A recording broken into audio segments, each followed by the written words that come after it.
Good afternoon, everybody. My name is Katarina.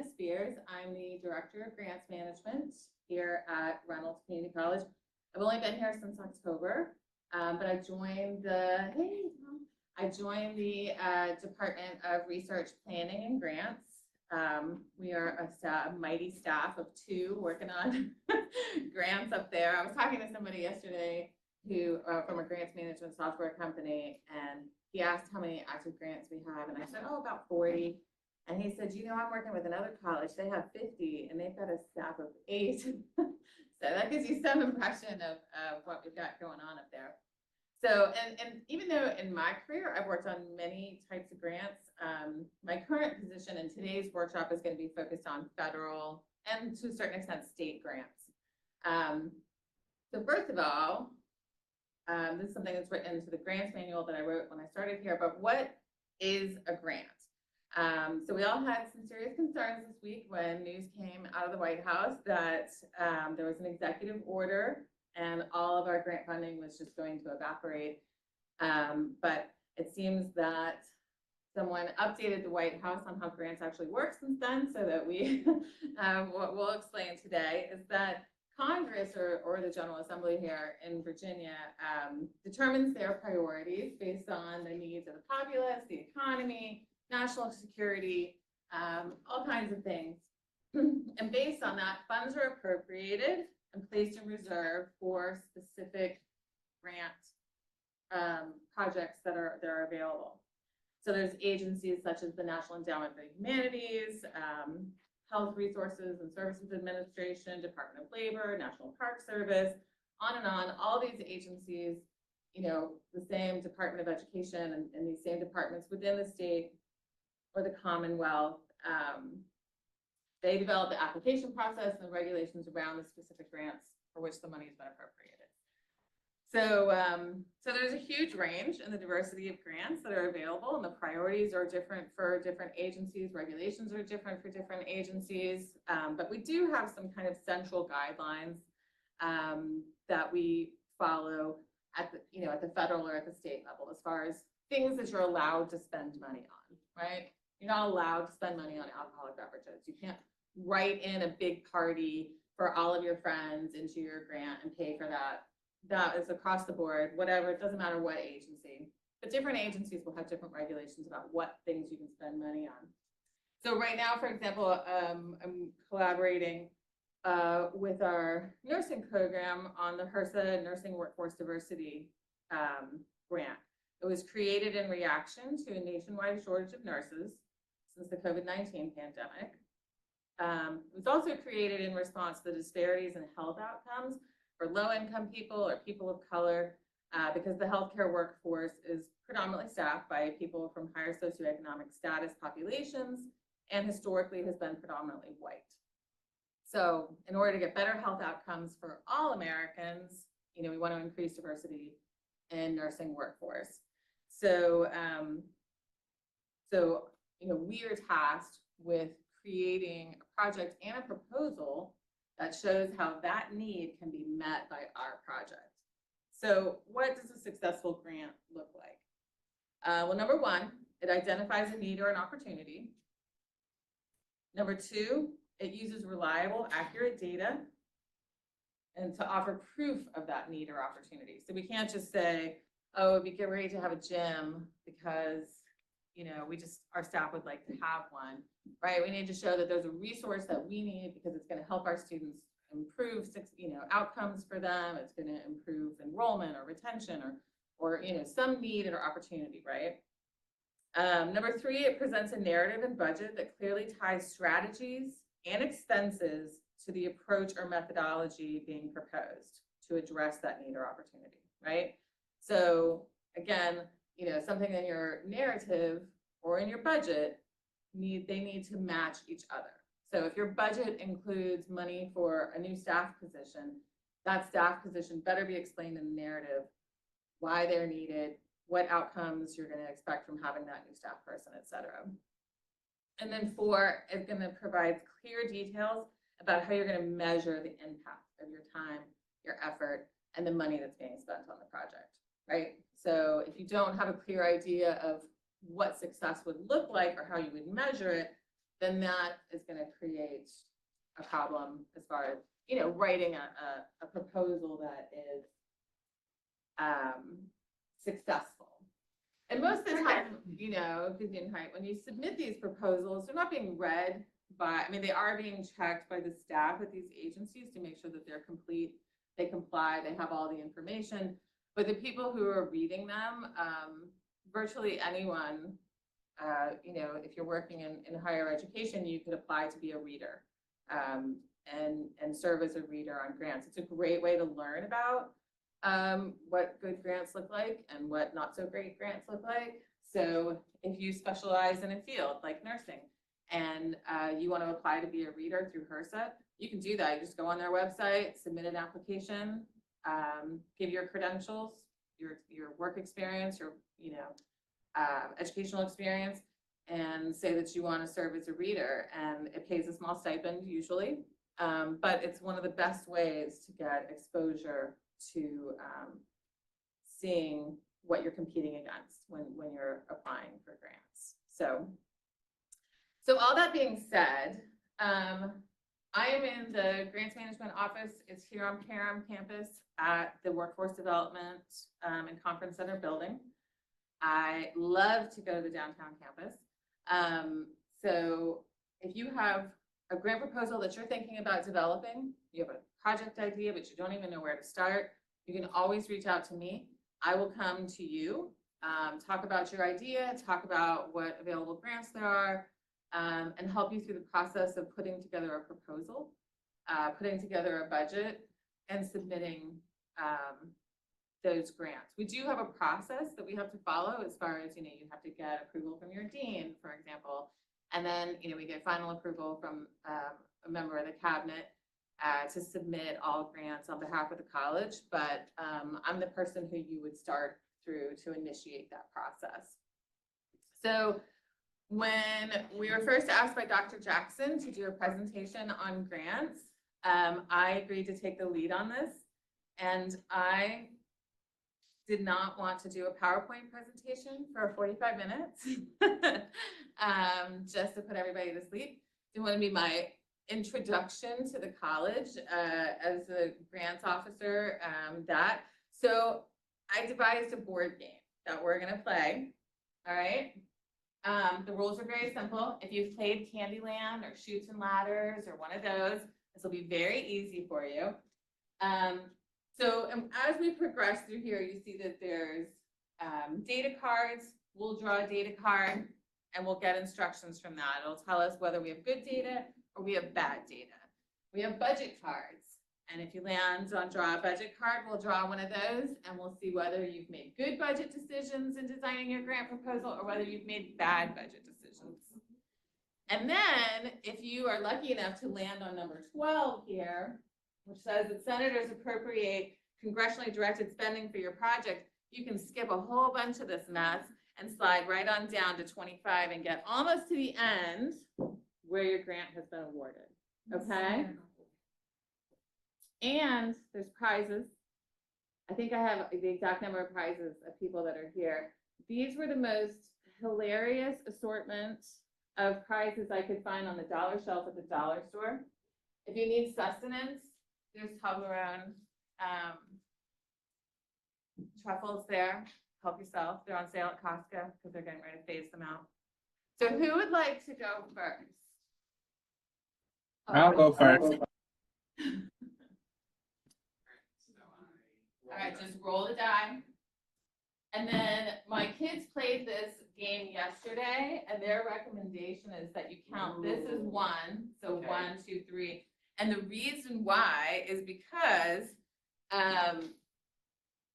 they kept, when they were rolling, they kept landing on number 7 that you would lose a turn. So they had a lot of input on this, and they also ate part of the prizes while they were here yesterday. All right, so we landed on number 3.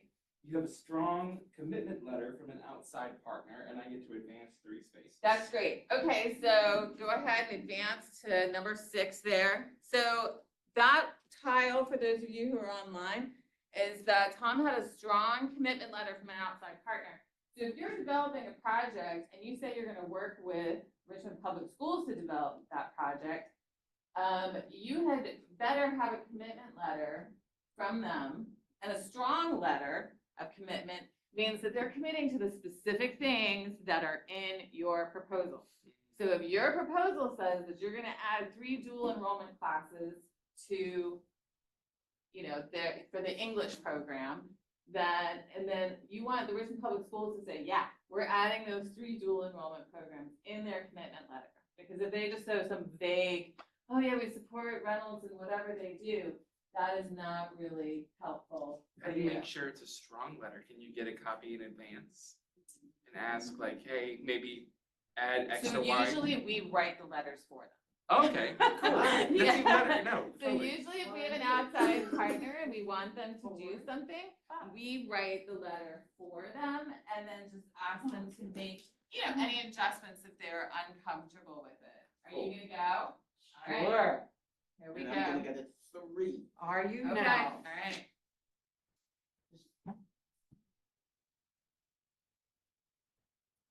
Goodness, you got a 6. 6. You're right over here. All right, are you gonna play in? All right. Here we go. Oh, it's okay, it's really soft. Oh, you're on a 6. Six. Yeah. 6 too. All right, but I'm gonna have you start on 1 and land on a 7. This is what my kids were complaining about. Because number 7 is your project doesn't align with the strategic direction of the college and you lose a term. So if you are developing a program, right? And your program, let's say, you're working against student success. We'll just say that. Starting a okay? medieval studies program. Yeah, we're gonna make our program more restrictive so fewer students can get access.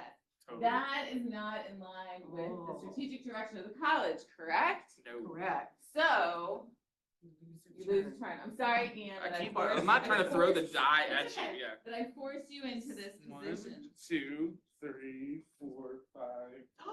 6. This is luckily, Oh, this is the luckiest I've ever been in my life. Lucky Okay. All right, so Tom has landed on number 12. You want to read it Senators out for us? appropriate congressionally directed spending for your project.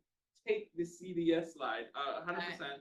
What does CDS stand for? Congressionally directed spending. Okay, And then what does that mean? How do I get it? right. Okay, so we actually have some congressionally directed spending that's being invested right now in our health services, School of Health Professions. So if you have a dire need in this area, we've got a workforce shortage for qualified nurses, right? I'm gonna keep using nursing because I'm most Okay. familiar with the program. And you go to your senators, Kane and Warner, and you say, hey, we've got this really great nursing program. We've got more capacity that we can fill. We just need some support to be able to recruit some more students. We need some funding for this, and we need some supplies to be able to support them once they're here, or staffing once they're here. And Senator Kane says, I think that's a great idea. When I, go with my buddies to put Jim Pork in the next bill, it's gonna include some spending for this project. And there's gonna be congressionally directed spending. Now, you still have to fill out an application, you still have to develop a budget, but the fact that it's already been kind of determined by your members of Congress that this funding is gonna be set aside allows you to skip a whole bunch of steps and you can go right down there to 25. Look at you. I love it. That's amazing. I'm not this lucky in real life, I so. won't throw it at you. Bernardo, do you want to play? Yes, I would love to. Okay, all right. See if you can get a 4. Maybe It's throw a way to up get on a five. data card. Okay. It is kind of fun to throw out. Oh, Oh, you got a 1. feel like Started with a great. Grantastic idea. That's right. You got a fantastic idea. All right, here we go. All right. I really appreciate you all being good sports about this. That was super fun. I mean, this says the guy who just got And the slide thing. educational, right? A 1. 6 is a very famous number. Oh my goodness. I know. You can't get anything good. I can't. I'm sorry. Were you on 4? Or were you on? No, I'm on You were- 6. Oh, you're on 6. So I Okay, need a so 6. we didn't draw a data. That's okay, because I had, all right. Oh, she gets to draw a data card. Woo, yes, we get to draw a data card. Do you mind reading it out, or do you want me to do it? I'll do it. Okay. The proposal includes no metrics by which to track program impact. You gotta go back 3 spaces. I'm sorry. 1, 2, 3. I'm on 8. All right. Now she gets a Now you budget get a card. budget Oh, card. yeah. So, this is what I was talking about earlier. A strong proposal is gonna have ways to measure success, right? So if you, are gonna invest a whole bunch of money, again, in your nursing program, and you don't set a target for increased enrollment, increased completion rates, increased retention rates, better, completion or passing the final test, the NCLEX, if you don't pass the NCLEX test. So you gotta have some kind of metrics that you say you're gonna measure. We're gonna spend $1 million. Well, how are you gonna measure whether or not you're successful? So that proposal, you ended up having to go back 3 spaces because it didn't include strong metrics. Oh my gosh. no. No, so you're on 8, we drew your budget card, Mhm. but this is no good either. So now the she- budget includes staff positions Oh, that are not introduced in the proposal narrative. You gotta go back 2 spaces. now you're back here at 6 with us so again. sorry. Honestly, know. this experience, I think, is probably pretty reflective of the I think process. so. Trying to skip through. Oh, but you can go this time, it's okay. Oh, We okay. didn't we skip you? Mm. Oh, well, it's okay. Probably. But Ian, you're the one I'm using to like demonstrate all the things that special dispensation. All right, you got a Alright. 6. Where you, oh, that's good. You get to rest for 13. a minute at 13. Good. All right. Now I'm losing track of this next. That's okay. You'll be all right.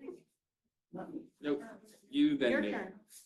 At the end, we'll have we'll throw all the prizes in the middle of the room and have a big 6. fight over them.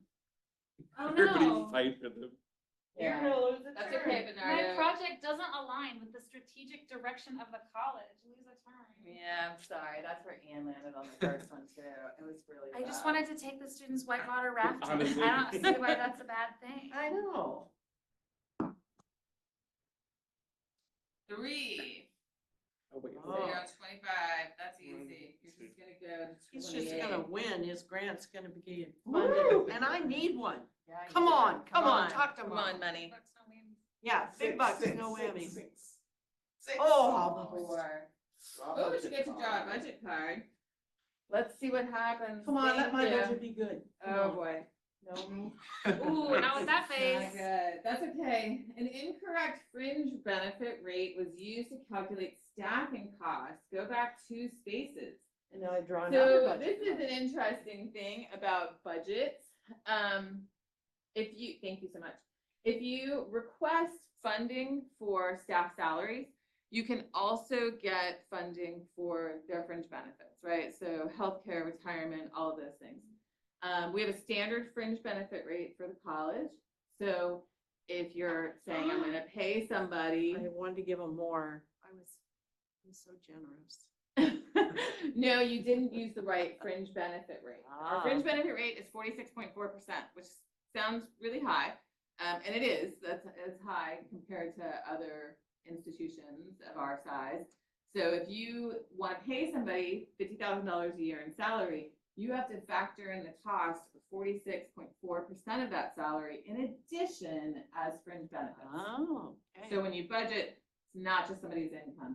You also have to budget for their fringe too. Oh my gosh, you're gonna get stuck going back and forth between these two. I'm gonna get another budget card? But this is another budget one. The only food expenses included in the budget, oh no, you're only getting 1 space, it's okay. The only food expenses included in the budget are for a faculty training session, advance 1 space. Okay, so food, generally speaking, not a great line item to include in a grant. Food for entertainment purposes, strictly forbidden. Alcoholic beverages, strictly forbidden under the uniform guidelines.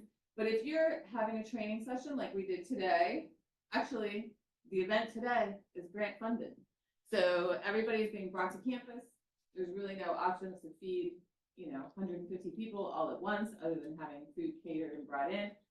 It's for educational purposes, development for the faculty. Cool. So food is allowable, right? If I wanted to take all of you out to dinner tonight for being so gracious and playing my game, that would not be allowable under the same expenses, okay? Okay. All right. Come on, Okay. you're gonna get That now is- at a 5? I need a 5.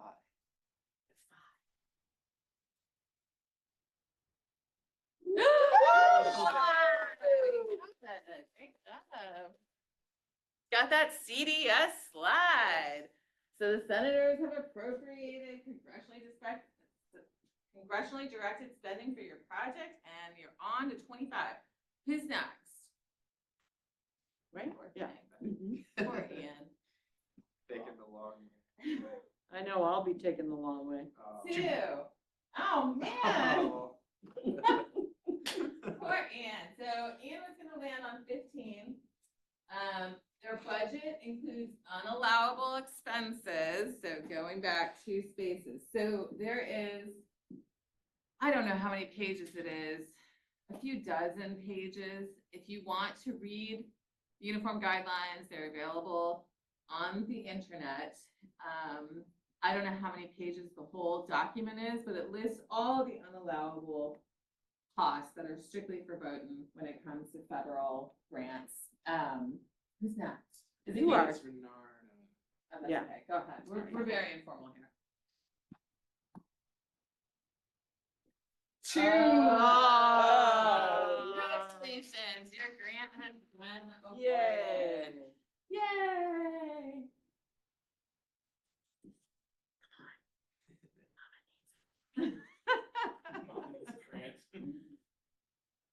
Mama needs a grant for the nurse. Oh, no. 3, 4, 5, 6. So your budget includes unallowable expenses. I'm just too. rebel like that. Originally, I had those lose a turn ones as, go back to square one, and my kids were like, that's cool. Don't do that, just make it lose a turn, mama. Did you funded? I did. Oh, wait. You go in over to 26. You go to have 26. Strong. Ooh, What have you advanced got too. there? Oh, you've got a strong project evaluation plan, advanced 2 spaces, excellent. So most grants, federal grants, state grants, they are gonna, again, ask you, how are you gonna measure success? And an evaluation plan can include everything from surveys, right? We take surveys of our students, we take surveys of our faculty, we take surveys from our employer partners who are hiring people who are coming out of our programs. It could be straight data that's coming out of our data dashboards here at the college, right? So Dr. Pando talked about a lot of those this morning if you were here for the opening session. Retention rates in our programs, or number of graduates, or people who are persisting, fall to fall retention, those types of things. So all types of data, whether it's qualitative, right, capturing feedback from individuals, narrative feedback, and then quantitative, the actual numbers that we can pull from our dashboards. A really impressive one from the School of Nursing example is that about 3 years ago, the School of Nursing implemented a faculty coaching for people who are getting ready to take their NCLEX test, right, which they have to pass in order to become a nurse, to become a licensed nurse. And the pass rate went from 73%, which it was, I think, in 2019, 2020, to 100% after implementing faculty coaching. So after, it was 2-3 years, they were able to achieve 100% pass rate. That's incredible for their graduates. So when I write a grant about the nursing program, say, yeah, we implemented this faculty coaching, we got 100% pass rate for our testing. I think Emily said it went down to like 98.9% or something. Yeah, one- It's like one someone's person. lying. But that's the kind of data we are talking about going into an evaluation plan.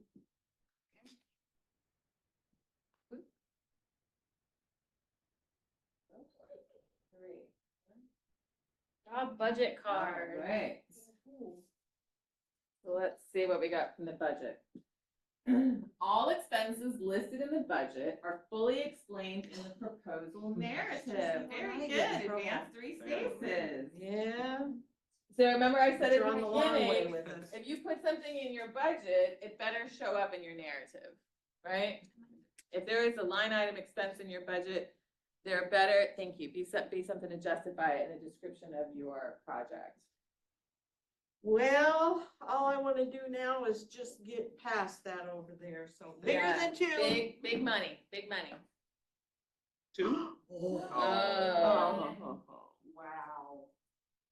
Well, at least Tell you're me. safe. You're I'm safe. Just don't roll a 1 again next time. Oh. There you Good. go. Oh, you get a data card. Woohoo. We haven't had any of those yet, have we? We've had 1 or 2. Oh, we had one, yeah. We've had 1, yeah, 1. All right. All right, so the Virginia Office of Education Economics Data Dashboard indicates high demand for workers with credentials from this program. Advanced 2 spaces. And then you get to go fly. yeah, so look at this. So this one, you submitted a draft for an initial review by the granting agency, advanced 5 spaces.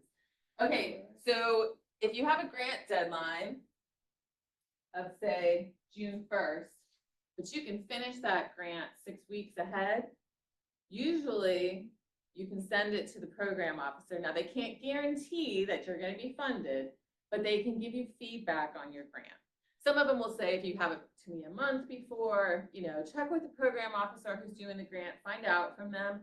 Usually they'll say, yeah, if you can submit it by X date, I will review it, let you know what looks good, maybe some areas you might want to adjust. Now, of course, they can't predict, because remember, they're not reading the grants to judge them, right? It's peer reviewers just like you and me who are doing that. But they can say, okay, this is a little sketchy, I would address this, give you some feedback on that, and that can be very helpful. So all the more reason to be working ahead, way ahead of your deadline. I'll tell you something interesting about grants that has happened recently. My entire career writing grants, which spans, oh my gosh, 30 years, almost 30 years, is that before you would have a grant 6, 7 months out, it would be announced. And then you'd have all that time to work on it to submit. And recently, they've started only announcing the grants about 2 to 2.5 months before they're due. Sometimes 3 months if you're lucky. And I think the reason they're doing that, and I don't know for sure, but I think the reason, I suppose I could research it, but I've just made up my own answer. I think the reason is because they were getting a lot of proposals that were just trash. Because somebody didn't already have a really strong program in mind. They're like, oh, there's a grant. Let's make up a program so we can apply for that grant, which is never a good way to start writing a grant. And so they were getting a lot of proposals that probably really weren't well thought through. They didn't have strong commitment from outside partners, all those things that if you've already got a good program idea, you've already got something that you've been thinking for a long time, and you're like, oh, we're halfway there. We just need this little bit to get us over the hurdle to fully implement this. Those are the programs that they want to fund, right? Not something that you just made up because there's a grant opportunity. So that's my theory. All right, who's next? Phyllis. You're almost She's gonna there. win. She's You're gonna almost get there. her You grant just gotta funded. get a 2 or higher. Come on. Oh. As I say that. Oh. Oh. Congratulations. Congratulations. Your grant has been awarded. All right, who's next? Come on. Let's get a couple of more All right. grants awarded here, but try to land on a data card or something on your way. So we're learning too. 5. Where's that? Oh, 19. You're saying you don't have to do anything.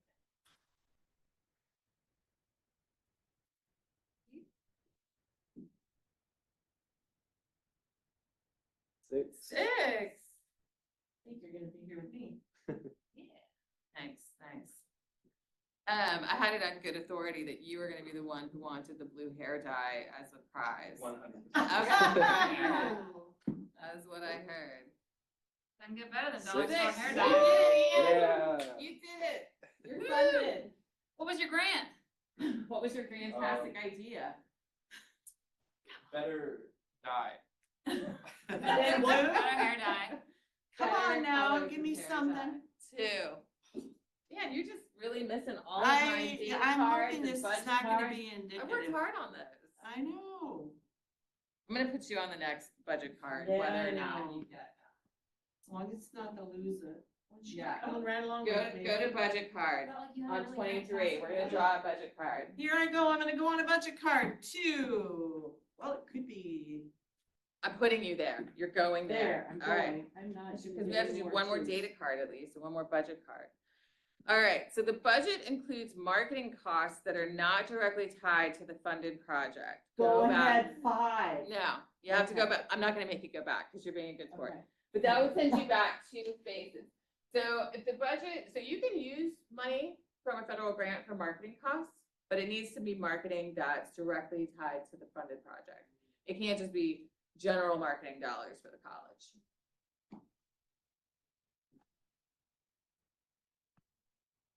Six. Ooh. Oh no, the red is good, right? It'll You get waited bad. until the last minute to submit your proposal and the online submission portal is down. I lose a Yeah, turn. Yeah, so that happens. People sure who that are would trying happen, to turn yeah. the grant in the day that it's due is never a good look. I mean, I'm not sure that they actually look and see, oh, you turned it in on the last day and then make judgments All right, about I'll you. stop here. This is 4. Okay, I'll great. give you one more card. But if Better be you a good are, one. if this has happened to me before, many years ago, you go to submit something in an online portal and the portal is down on the due date.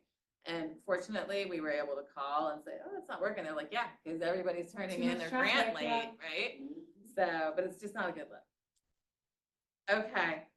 The proposal does not include census data to confirm regional demographics. Go back 1 space. So, but you're gonna get to advance in a second. Woo. So, I use census data a lot in my job to develop grant proposals. So, you know, we recently qualified for an Economic Development Administration grant only because kind of at the 11th hour, they came back to us and they were, Richmond is what's called a persistent poverty county, meaning that we've had high poverty rates for a long period of time here. But it wasn't enough to really get us the qualification. So we had to actually provide data from 28 census tracts within our service region that showed we had a much higher rate of poverty and a much higher rate of unemployment than the national average. So, you know, across Richmond, it kind of holds pretty steady at about just under 20% rates, poverty rates.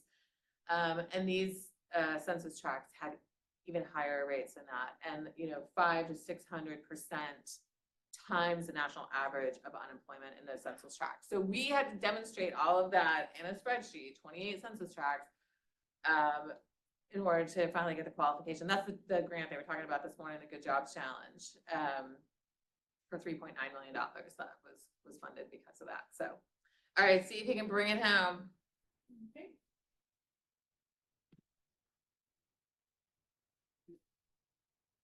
Four.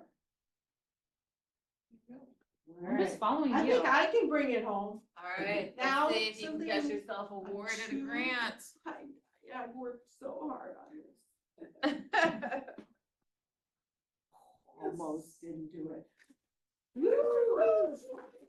Nice, nice. I mean, I guess we'll let you roll just for fun because it is kind of fun to roll that You giant know thing. what? A pity roll will get me this far. Yay! Exactly. All right, very good. All right, so I knew what I was up against, being asked to put on a presentation at 2:30 on a Friday afternoon. So I am happy to take questions and talk about any project ideas that you have, but I also do highly recommend if you have a project idea that you want to work on, my door is always open. As I say, I'd love to come downtown. If you're downtown and you want to sit and talk about your project idea, I'm happy to do that. And, you know, my job is to be here to support everybody throughout the college, regardless of what your functions are to turn your project into a grant proposal. I can do prospect research where, you know, I look up the different grants that are available, try to find one that's a good fit for your project. Sometimes it's not going to be a federal or state grant. Quite frankly, it's going to be a private one, in which case that would be when we start a conversation with Desmond Diggs, who's our director of philanthropy, and who works with, you know, private donors, right? Corporations and private foundations to fund projects. So if it sounds like something we couldn't really fill with a federal grant or a state grant, we can go to talk to Desmond and have a conversation with him. And see if it's something that aligns with, I mean, they talk to their donors all the time, you know, all these corporate partners and things. And so, you know, they know what the corporate partners and the private foundations are looking for to fund. So they might already have an idea of something that would be a good fit. But as far as like developing the proposal, getting it submitted, walking it through the process that's internal to the college, and even, you know, help with a lot of writing. I definitely, Emily Gunn and I are working on a grant together. I'm writing certain sections that are more general. She's writing the sections that are more specific to the nursing program. But I love to write, and so I'm always happy to work on that. So, thank you all for coming. Does anybody online? Yeah, go ahead with your question. Hi, can you hear me? Can you hear me? Yes, we can hear you. Okay, great. Yeah, thank you so much for today. I am in the School of Health Professions as well. I'm the Associate Dean, so nice to meet you. I don't think we've met yet. Nice to see you as well. I'm thinking I need to get a hold of Desmond then, because you just mentioned that he's more industry and private type grants, because we have a program that is going to need to find another resource for funding for consumables for labs and clinical supplies. The budget's just not there for it. So would Desmond, and I'm assuming the industry folks are probably going to be more supportive of that type of funding, do you think? I mean, right now we do have some federal grants that are specifically related to the biotech program and the advanced pharmaceutical, and those include line items for consumables. So it's not out of the question to write it into grants.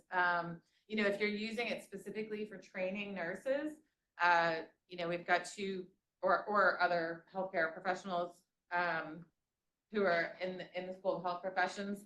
You know, it could be part of a bigger grant, but if it's something that's like a recurring need, that's maybe on the smaller side, like less than $100,000 or something like that, yeah, I would definitely think that Desmond might be the person to turn to, and because, you know, there's a lot of people who want to support the School of Health Professions. Yeah.